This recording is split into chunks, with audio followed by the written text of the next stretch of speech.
Lecture में हम लोगों ने टैब्यूलेशन के पैम्पलेट में से पेज नंबर 3 पर एग्जाम्पल नंबर 2 किया था। एग्जाम्पल नंबर 3 से बाकी है, तो एग्जाम्पल नंबर 3 देख रहे हैं हम लोग। अंदर ध्यान रखना, present in a tabular form, tabular form में प्रेजेंट करना है डेटा को, ठीक है। टैब्यूलर फॉर्म में डेटा को प्रेजेंट करना है, ओके।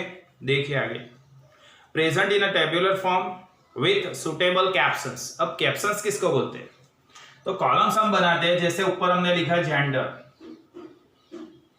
और उसके 2 पार्ट बनाए, बॉयज गर्ल्स,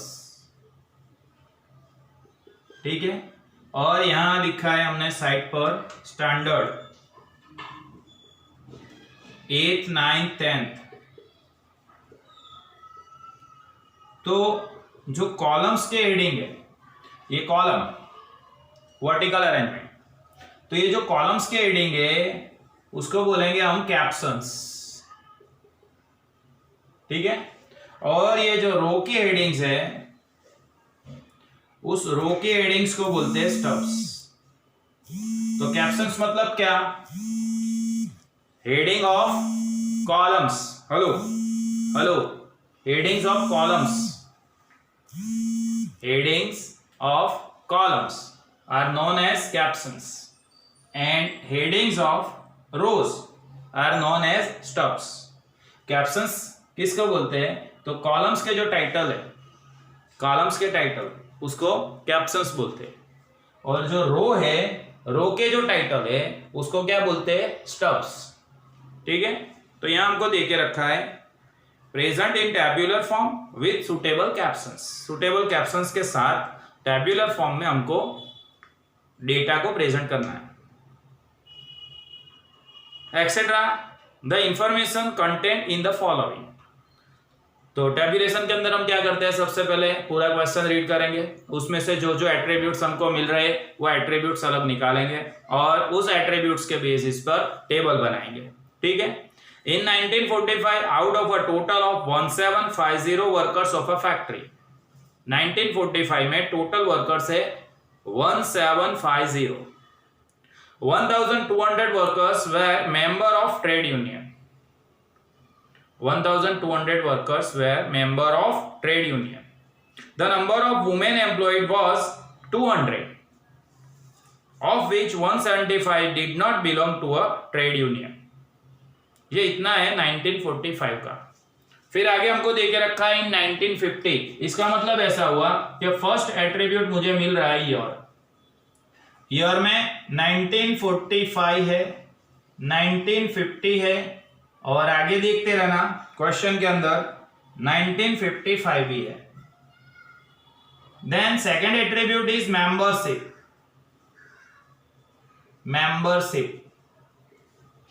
मेंबरशिप के 2 पार्ट पढ़ने वाले। कौन से 2 पार्ट रहेंगे? तो member of union and non member of union. Non member of union, कुछ वर्कर्स है जो मेंबर्स ऑफ यूनियन है और कुछ वर्कर्स ऐसे जो नॉन मेंबर्स ऑफ यूनियन। तो 2 एट्रीब्यूट मिले। फिर अंदर दे के रखा था the number of women employed was 200। तो वुमेन एंड मैन, इसका मतलब थर्ड एट्रीब्यूट हमको मिलेगा जेंडर, मेल फीमेल लिखेंगे। तो 3 एट्रीब्यूट हो गए यहां पे हमारे पास, year, membership and gender. Year, membership and gender, 3 attributes. आगे बढ़ते हैं। In 1950, the number of union workers increased to 1580। Increased to मतलब बढ़ के इतने हो गए, पहले कुछ अलग नंबर्स थे, अब बढ़ के हो गए 1580। इतना बढ़ाना नहीं है, ऑलरेडी बढ़ा के इतना हो गया है, 1580 हो गया है। Of which 1290 were men। On the other hand, the number of non-union workers fell down का मतलब क्या हो गया? कम हो गए। फेल डाउन टू 208, कम होके कितने हो गए? 208। ऑफ विच 180 वेर मैन, उसमें से 180 मैन है। तो यहां कोई नया एट्रीब्यूट मुझे नहीं मिला। In 1955 there were on payrolls, payrolls मतलब पगार रजिस्टर, वर्कर्स को पेमेंट देते तो उनका एक लिस्ट बनाते होंगे कि भाई एक्स का पेमेंट इतना है, वाई का पेमेंट इतना है, जेड का पेमेंट इतना है, ए का पेमेंट इतना है, बी का इतना है, सी का इतना है। तो वो जो रजिस्टर मेंटेन करते हैं उस रजिस्टर को क्या बोलते हैं? पेरोल।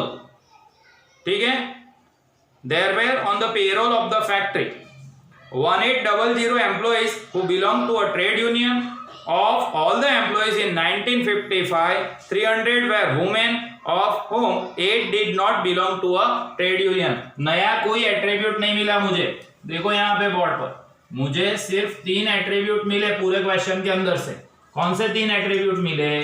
तो ये रहे जो मैंने लिखे है, देखो ईयर, फिर membership and last one is gender. तो 3 एट्रीब्यूट के बेस पे मुझे टेबल बनाना है, टैब्यूलर फॉर्म के अंदर डेटा को अरेंज करना है 3 एट्रीब्यूट के आधार पे। सबसे पहले टाइटल लिखेंगे हम, फैक्ट्री के वर्कर्स हैं तो यहां सबसे पहले लिखना है example number 3, third example, table for workers of a factory according to, 3 attribute थे वो लिखना है, अकॉर्डिंग टू फर्स्ट वाला attribute year, then membership and third one is gender. So we have to create a table of factory workers according to year, membership and gender. year, membership और gender के base पर table बनानी है. ठीक है. अच्छा, first column में हम लिखेंगे ईयर, और मैंने आपको पहले से बता रखा है कि फर्स्ट कॉलम के अंदर अगर हम ईयर लिखते हैं, ठीक है ना, फर्स्ट कॉलम के अंदर ईयर लिखते हैं तो फिर नीचे वाला टोटल नहीं करेंगे. Year, then membership and gender, ये पहला कॉलम. चलो, ये जेंडर का, ये मेंबरशिप का. मेंबरशिप में 2 पार्ट और सभी में 3-3 part, male, female and total, male, female and total. इसी तरह से टोटल में भी मेल, फीमेल एंड टोटल. तो इस तरह से टेबल बनेगा.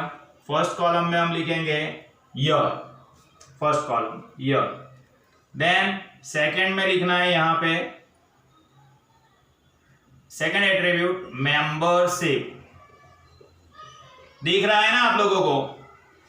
फर्स्ट कॉलम में member of union,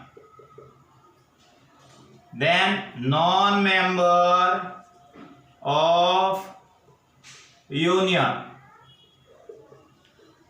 and last one लिखना है टोटल. सभी में 3 part, male, female, total, male, female, total, male, female, total. Then years, तो ईयर्स कितने थे? 3 थे. 1945, 1950 एंड 1955. 3 साल दिए हुए हमको, 1945, 1950 एंड 1955. तो 3 इयर्स. अच्छा, फर्स्ट कॉलम के अंदर मैंने ईयर लिखा है, देखो तो ईयर लिखा है तो यहां नीचे लास्ट कॉलम में टोटल नहीं करेंगे, लास्ट कॉलम में टोटल नहीं करेंगे. ठीक है ना, लास्ट कॉलम में टोटल नहीं करना है. अगर हमने फर्स्ट कॉलम में ईयर लिख के रखा है तो यहां लास्ट वाला टोटल नहीं होगा. ओके, चलो देखते हैं, पढ़ते जाते हैं और अंदर लिखते जाते हैं. इन 1945 में out of total of 1750 workers of A factory. तो 1945 में टोटल वर्कर्स है 1750. यहां 1945 टोटल वर्कर्स लास्ट में लिखना है 1750. अब आगे क्या दिया? 1200 workers were member of a trade union. तो 1200 मेंबर ऑफ यूनियन 1945 1200. अब टोटल 1750 थे, उसमें से मेंबर ऑफ यूनियन 1200 है, तो नॉन मेंबर रहेंगे 550। कैसे मिला? तो 1750 से 1200 माइनस किया, इसलिए 550 मिल गया। आगे बढ़ते हैं। 1200 workers way member of trade union. The number of women employed was 200। अब 1945 में वुमेन एम्प्लॉयड 200 थे। यहां लिखना है, देखो 1945 वुमेन मतलब फीमेल, फीमेल टोटल कितनी थी? तो टोटल फीमेल यानी टोटल एफ में लिखना है, टोटल फीमेल थी 200 यहां लास्ट में, ऑफ विच उसमें से 175 did not belong to trade union. 175 trade union से नहीं थी, मतलब नॉन मेंबर ऑफ यूनियन में फीमेल 175, टोटल फीमेल 200, उसमें से 175 माइनस करेंगे तो 200 से 175 माइनस करने से 25 मिलेगा, जो होगी मेंबर ऑफ यूनियन। ठीक है, अब आगे क्या करना है? 1750 से 200 माइनस करो तो 1550 मिलेगा। समझ रहे हो आप लोग? चलो फिर 1200 में से 25 माइनस करो तो 1175 मिलेगा। इसी तरह से 550 में से 175 माइनस करो, 550 माइनस 175 करो तो मिलेगा 375। 375। अब नेक्स्ट, इन 1950 में the number of union workers increased to 1580। Increased to વધીને 1580 થયા, मतलब हमको बढ़ाना नहीं है, ऑलरेडी बढ़कर 1580 हो गए। कौन? इन 1950 the number of union worker, देखो यहां पे मेंबर ऑफ यूनियन 1200 थे, अब बढ़ के कितने हो गए? 1580 हो गए, 1580। अब आगे, ऑफ विच उसमें से 1290 वेर मेन, उसमें से मेन मतलब मेल कितने थे? 1290 थे। अब 1580 में से 1290 माइनस करेंगे, 1580 माइनस 1290 करेंगे तो हमको मिलेंगे 290। 290। ठीक है, अब उसी सेंटेंस में आगे देखते हैं। 1290 were men, on the other end the number of non-union worker fell down to 208। Non union member है ना, वो फेल डाउन हुए। फेल डाउन मतलब घटी गया, कम हो गए। कम होके कितने हो गए? देखो 208 हो गए। तो यहां non member of union total लिखना है 208। 208। अब उसमें से क्या बोला है? ऑफ विच उसमें से 180 वेर मेन, 180 मेन थे, तो 208 उसमें से मेल में लिखना है 180। 180। अब 208 में से 180 माइनस करो, 208 माइनस 180 तो 28 हो गए। अब यहां टोटल में कैसा लिखना पड़ेगा? तो मेल 1290 है, ये रहे देखो 1290 प्लस मेल 180, तो 1290 उसमें ऐड करेंगे, प्लस करीशु 180 तो कितना हो गया? 1470। इसी तरह से 290 दिख रहा है, 290 उसमें 28 ऐड करेंगे, 290 प्लस 28 करेंगे तो हमको मिलेगा 318। अब 318 में 1470 ऐड कर दो, 1470 ऐड करो 318 में तो हमको मिलेगा 1788। 1470 प्लस 318 किया तो 1788 मिला। अब आगे, इन 1955 में there were on payroll of the factory, 1800 employees who belong to trade union. 1800 employees who belong to trade union. 1800 belong to trade union मतलब member of union. 1800 trade union में है. 1800 employees who belong to trade union. अच्छा, यहां पे एक sentence कम है. And 50 who did not belong to trade union. यहां ऐड कर देना. इन 1955 वाले सेंटेंस में ऐड करना है. इन 1955 1800 employees who belong to a trade union, 1955 वाले सेंटेंस में ये ऐड करना. And 50 who did not belong to trade union.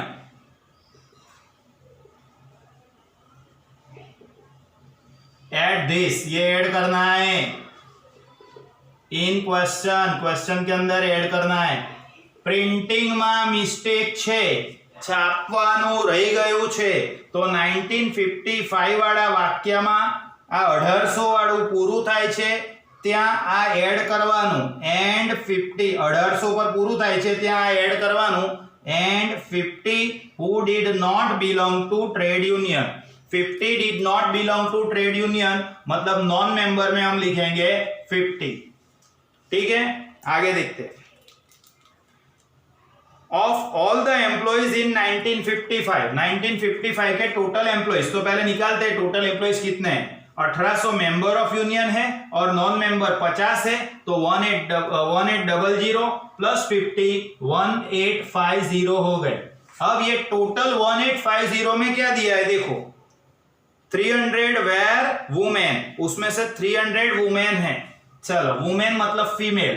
Female में 300 लिखना है तो मेल में लिखेंगे 1550. कैसे आया ये 1550. 1850 में 300 माइनस किया तो 1550 मिला. समझ गए.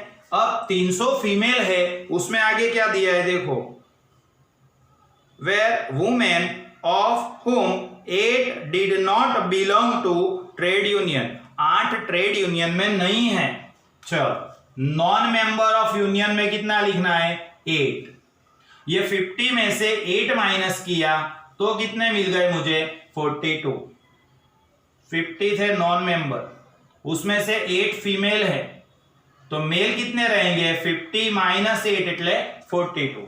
अब क्या करना है, ये 1550 है हमारे पास, उसमें से 42 माइनस करो. 1550 माइनस 1550 माइनस 42 करो तो 1550 माइनस 42 1508 मिलेंगे. और फिर आगे ये 300 है, उसमें से 8 माइनस करो. 300 में से 8 माइनस करो तो 292 मिलेगा. अब 292 और 1508 दोनों का टोटल 1800 मिल जाएगा. ठीक है, तो ये सेंटेंस एक प्रिंट करना रह गया है क्वेश्चन के अंदर, इसलिए ये सेंटेंस लिख देना. कहां लिखना है, जहां 1800 वाला सेंटेंस पूरा हो रहा है वहां पे लिख देना है. And 50 who did not belong to trade union. Question ની અંદર ઉમેરજો આટલું.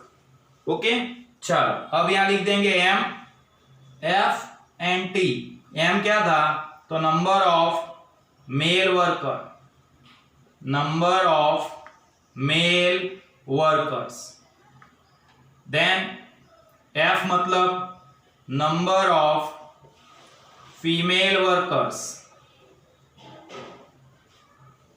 एंड टी मतलब क्या लिखेंगे, तो total number of workers. Total number of workers. ठीक है, तो ये एग्जाम्पल नंबर 3 हमने कंप्लीट किया. फिर से एक बार बता रहा हूं, जहां 1955 1800 वाला सेंटेंस पूरा हो रहा है वहां पे ये ऐड करना. And 50 who did not belong to trade union. आવું પેમ્પલેટ માં લખજો, ખબર પડે છે ને. ઓકે, અને પછી એક્ઝામ્પલ આપણે સોલ્વ કરી દેજો પેમ્પલેટ માંથી જોઈને યા બોર્ડ પરથી જોઈને. બુકની અંદર, ચોપડાની અંદર. બરાબર છે. આજે આપણે એક્ઝામ્પલ નંબર 3 કમ્પ્લીટ કર્યો છે. બરાબર. આવતીકાલે નેક્સ્ટ એક્ઝામ્પલ જોઈશું. Bye bye, Tata, C you.